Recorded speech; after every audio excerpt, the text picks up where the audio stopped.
The date is December 24th, 1945. The Sodder family sleeps in their home. On the second floor, 50-year-old George and 45-year-old Jenny share a bedroom with 3-year-old Sylvia, who sleeps in a crib beside them. In the adjacent room are 23-year-old John and 16-year-old George Jr.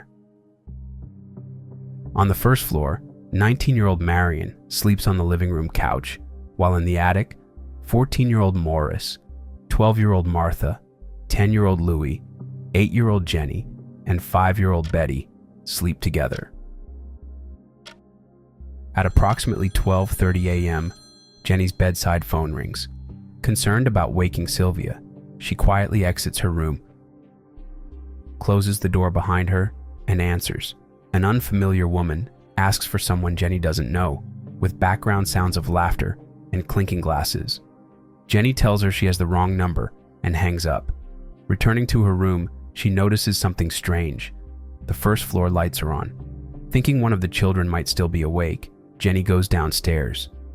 In the entryway, the front door is wide open.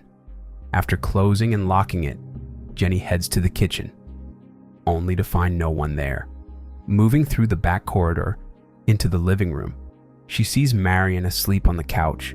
Noticing that the curtains, normally drawn by the children before bed, remain open, Jenny shuts them, turns off the lights, and returns upstairs. Jenny is awoken by a loud thump on the roof, followed by a rolling sound across the house. She listens for a moment but dismisses it as an animal and goes back to sleep.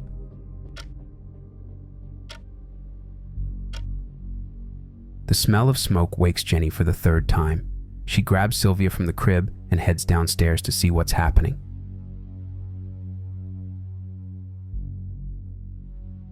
The smell leads her to the kitchen, where no fire is visible. But when she opens the door to George's office, Jenny finds flames around the telephone line and fuse box. She quickly runs back upstairs to wake George, and together they move to wake their 2 sons. George then rushes down the hall to the attic door, where the other children sleep, while Jenny and the 2 sons head downstairs to wake Marion on the first floor couch. When George opens the attic door, he sees flames on the staircase. With no safe way to help from there, he exits the house. Outside, George runs to the left side of the house, where a ladder is usually kept for emergencies, but it's missing. He then sprints to his business trucks parked nearby, planning to back one up to the house and climb onto it to get to the attic. He reaches the first truck, opens the door, and puts the key in the ignition. But when he turns it, nothing happens. George jumps out and tries the second truck, but it doesn't start as well. With no other options, he runs to a water barrel on the right side of the house, only to find it completely frozen. At the same time, Marion rushes inside to call the Fayetteville Fire Department. However, the phone isn't working. She tries a neighbor's house, and then another, but each time, the operator doesn't answer. Finally, a resident from 2147 Beckwith Road drives into town and alerts Fire Chief F.J. Morris at the station.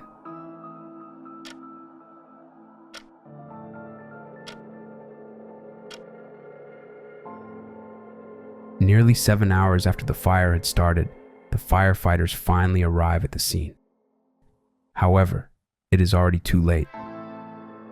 The house has burned to the ground, with 5 of the children still inside. After a 2-hour search, Chief F.J. Morris sits the family down in his office with a confused look.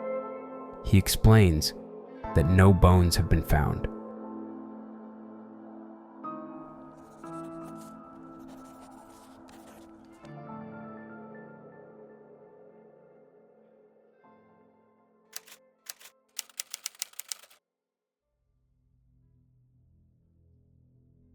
The following day, the local coroner holds an inquest and declares the fire accidental, attributing it to faulty wiring. But the evidence doesn't add up. If faulty wiring was responsible, the house lights should have gone out during the evacuation, but they remained on. The family also states that just a month earlier, after the house was rewired, the power company inspected the fuse box and confirmed it was operating safely. On December 25th, a telephone repairman informs the Sodders that Marion's inability to place a call was not due to the phone line being burned in the fire, as they had assumed. It had been deliberately cut. Upon further inspection, he explains that whoever had done it climbed approximately 14 feet up a utility pole and reached over 2 feet to sever the wire. Meanwhile, George informs investigators that his trucks, which had been working fine the day before, would not start, and he suspects they had been tampered with. When neighbors were questioned, one claimed to have seen a man removing a block and tackle from the property. However, in 2013, one of George's sons-in-law tells the Charleston Gazette-Mail that he had come to believe that, in their haste to start the trucks, George and his sons may have flooded the engines. When Jenny was interviewed, she mentioned the strange phone call she received about an hour before the fire started. It was later discovered that the call came from a woman who, when questioned, explained that she had been celebrating with friends and had accidentally dialed the wrong number. And her story indeed made sense, since if you recall, Jenny had heard glasses clinking and laughter in the background. A bus driver also comes forward to the police, claiming that while passing by the house late on Christmas Eve, he witnessed people throwing, quote, balls of fire at the house, which could explain the strange noise Jenny had heard when something hit the roof and rolled off that night. A few months later, after the snow melts, Sylvia discovers a small, hard, dark green, rubber-like object in a bush near the house. This could have perhaps been one of the balls of fire the bus driver had alleged were thrown at the house on the night of the fire. Upon examining it, George declares it looks like a pineapple bomb. The family subsequently claims that, contrary to the fire marshal's conclusion, the fire had started on the roof, though by then, there was no way to prove it. The ladder, which was usually kept beside the house and had been missing the night of the fire, was also found by George 75 feet away at the bottom of an embankment. On December 30th, 1945, he is advised to leave the site undisturbed for a full investigation by the state fire marshal's office, but only 4 days later, George uses a bulldozer to cover the basement with dirt, creating a memorial for his children. Later that day, the local coroner issues death certificates for them, listing fire or suffocation as the cause. Because of this, Jenny starts conducting experiments in which she would throw piles of animal bones into a fire and wait hours to see if they would turn to ash, but none of them ever did. She contacts Fire Chief F.J. Morris about her findings, but he suggests that the fire was so intense it had completely cremated the children's bodies, leaving nothing behind. However, Jenny later speaks to an employee at a local crematorium who explains that even when bodies are burned at 2,000 degrees Celsius for 2 hours, bones still remain. The problem was that the Sodders' house had burned for only 45 minutes and didn't reach such extreme temperatures. Also, despite no bones being found, sections of the house, including parts of the roof and basement, were left behind. Even stranger was that, in an interview conducted by the Raleigh Register, which was published in 1976, Marion recalled, "During the fire, I kept watching the windows, but I never saw even one of the children. I never smelled burning flesh. They say you can smell burning flesh miles away, but I never did."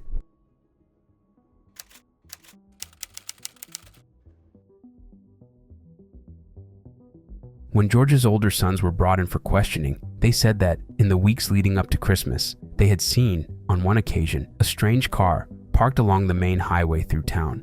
The car's occupants appeared to be watching the younger Sodder children as they returned from school. On December 17th, 1945, a week before the fire, a life insurance salesman by the name of Armistead Rosser Long Jr. had visited the Sodder home to sell insurance to the family. When George refused to buy, the man told him, quote, "Your house will go up in smoke and your children will be destroyed. You are going to pay for the dirty remarks you have been making about Mussolini." Now, this might not make much sense, but you see, the Second World War had just begun and George had strong opinions on many matters, particularly particularly politics. He was very outspoken in his criticism of Mussolini and his fascist regime, which led to arguments with other members of the immigrant community who didn't share his views. The man who was reported by neighbors for removing the block and tackle from the Sodder property was found and arrested. He admitted to cutting the phone line, claiming he had mistaken it for the power line, but denied any connection to the fire. His identity was never officially disclosed, and his reason for cutting the line remains unclear. However, in 1968, Jenny stated that if the power line had actually been cut, she, George, and their 4 other children would never have made it out of the house. On January 2nd, 1946, a public funeral was held for the 5 Sodder children at a local church about 2 miles from the Sodder home. George and Jenny did not attend, but their surviving children did. In early 1947, convinced that the official account might have been a cover-up for a larger conspiracy, George writes several letters to the FBI, asking them to investigate what he believed was a kidnapping. J. Edgar Hoover personally responds, stating, "Although I would like to be of service, the matter appears to be of local character and does not come within the investigative jurisdiction of this bureau." He adds that the FBI could assist if local authorities allowed it, but both the Fayetteville police and fire departments refused to cooperate. Because of this, the Sodders hire a private investigator by the name of C.C. Tinsley from the nearby town of Gawley Bridge to look into the case. Tinsley discovers that the insurance salesman who had threatened George later served on the coroner's jury that ruled the fire an accident. A local minister also tells Tinsley that Morris had claimed to have found a human heart in the ashes and buried it in a dynamite box on the property. But when George and Tinsley dig it up, they discover it is a beef liver that had never been in a fire. Morris later admits that he had planted the liver, hoping it would convince the Sodders that their children had died in the fire. However, many saw this as an attempt to stage evidence. In August 1949, the Sodders arrange an excavation of the site, led by pathologist Oscar B. Hunter from Washington, D.C. They recover damaged coins, a partially burned dictionary, and several vertebrae, which are sent to the Smithsonian Institution for examination. The bones are determined to have belonged to someone between 16 and 22 years old, making it unlikely they were from any of the missing children, the oldest of whom was only 14.